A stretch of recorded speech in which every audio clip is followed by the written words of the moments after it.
Hi everyone, it's Will. I'm in the apartment again. It shuts out the director's apartment, and I apologize. The last video I did was on Friday, and now it is Monday, and I thought I would have time to do another video. I particularly wanted to because this is a divided diary entry, the 19th of April 1921, and we did the first half, and so I really wanted to right away do the second half, but I have filmmakers here at the moment. Whoops, they're doing work just below the apartment. I'm gonna try to just push through that because again, I don't have very much time. So one of the more interesting aspects sometimes of being a historian is that you're involved in things like film production. So we, Saturday and yesterday, both were 10-hour days. And so that will continue the rest of the week. Everything will be wrapped up on Friday.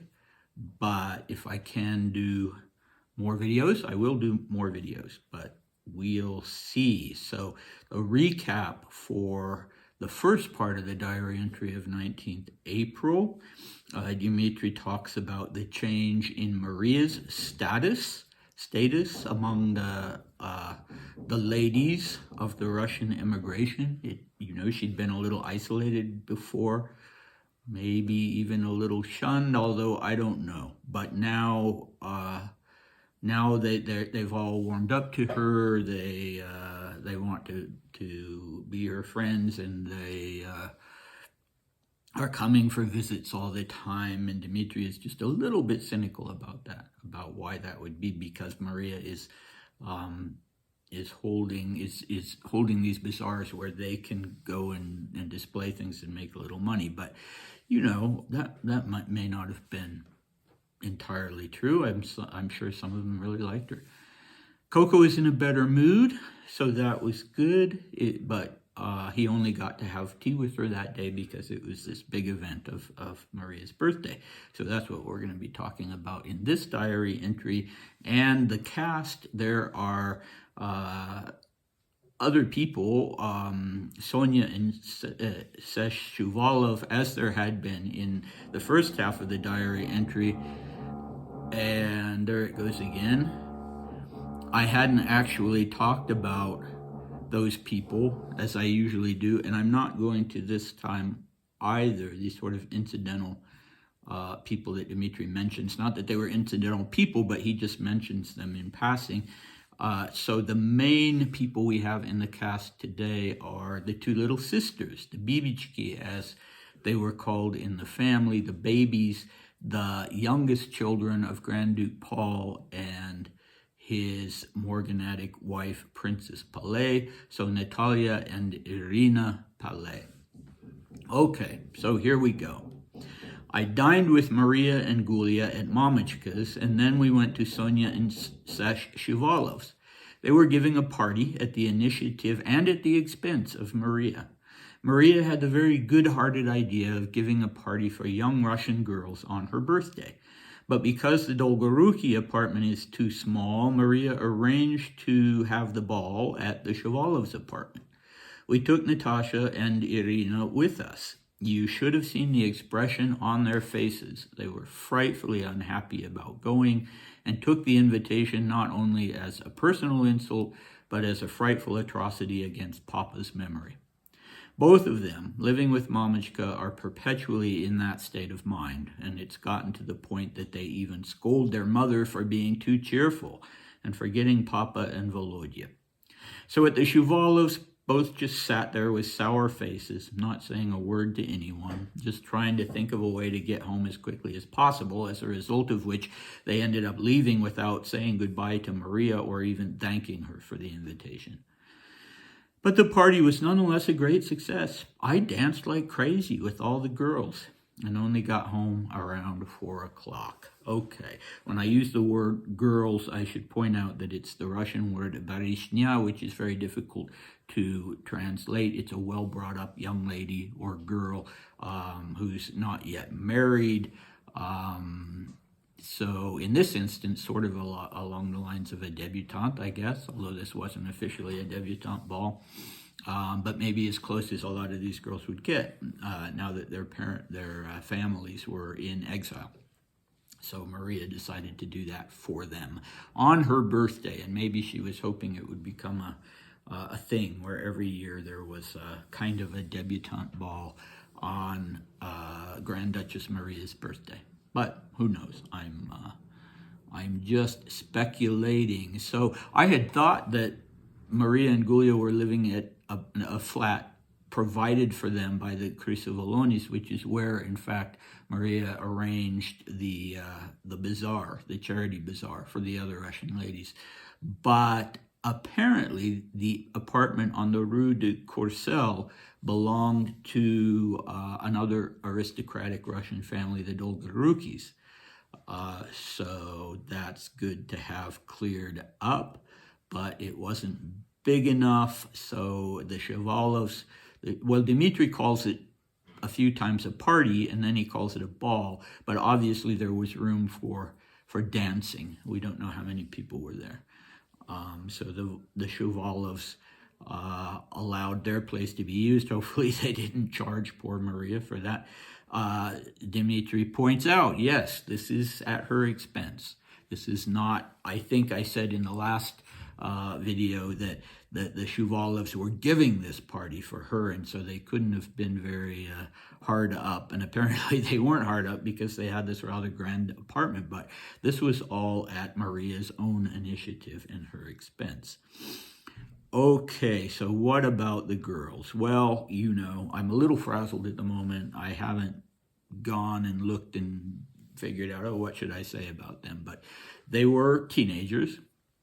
Irina was 17, and Natalia, or Natasha, as Dmitri calls her, was 15. And Irina would end up marrying another Romanov, the son of Grand Duchess Ksenia and Grand Duke Sandro. Fyodor Alexandrovich, she would marry him. They would have one son named Michael, who lived in Paris, passed away, it's been quite a long time ago now, but had some very interesting photographs and things to say about his family. So that information is a treasure trove for historians. So both the girls would marry and divorce and marry again. And one of them, I can't remember which one of them was really quite a beauty, and there are some very glamorous photographs of her. But anyway, I'll talk more about them later, and some of you probably know, in fact, more about them than I do. I don't think they were ever close. I think Maria had more contact with her younger half-siblings than Dmitri did when they were still in Russia, and she was especially fond of her half-brother, Volodya. And it's interesting here that Dmitri refers to his younger brother as Volodya. In the family, he was also called by this sort of baby name, Bodya. Can't remember which one Maria uses in her memoirs, if she calls him Bodya or Volodya. But anyway, Dmitri wasn't going to call him Bodya. That was just a baby talk way of saying Volodya.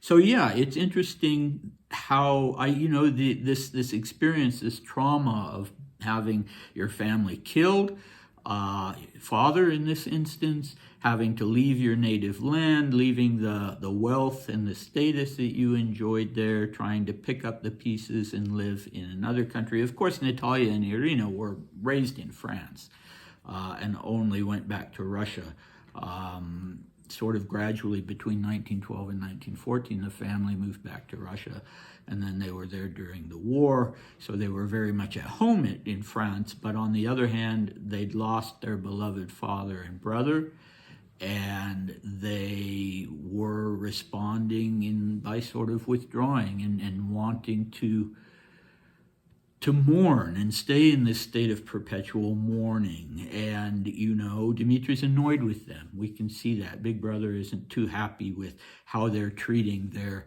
their sister who tried to do this for them. But and he seems to be placing some of the blame on Mamichka.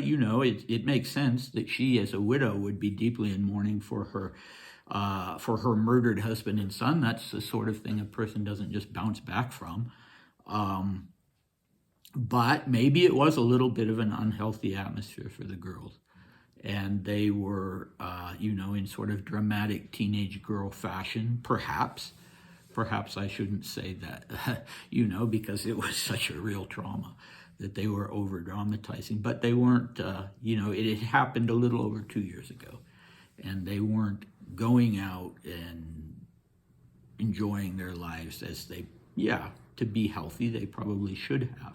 So it'd be interesting to know if Dmitri confronted them on this or not about, you need to, this was rude of you towards your sister, but knowing him, he probably didn't. He probably just was annoyed and kept it to himself because he didn't want to lose his temper. That would be my guess. That's speculation. So now what's going on with him, on the other hand? He's dancing with all the girls. He's dancing like crazy with all the girls. So he's going to have a good time. Good for him. Good for him. Coco wasn't invited. Why was that? Maybe just because she wasn't Russian. I don't think he was still trying to hide the fact that he was going out with her. But yeah, apparently it wasn't an issue. And what do we have next time? Next time we just have a very relaxed day, a sort of day to rest after all of this. And again, the two ladies, Maria and Coco, dividing his time between them. So I hope to see you next time. Whenever that will be, hopefully before Friday, before the filmmakers have finally wrapped things up. It's a short one, so it should be possible. And thanks for watching, and I'll see you next time. Bye.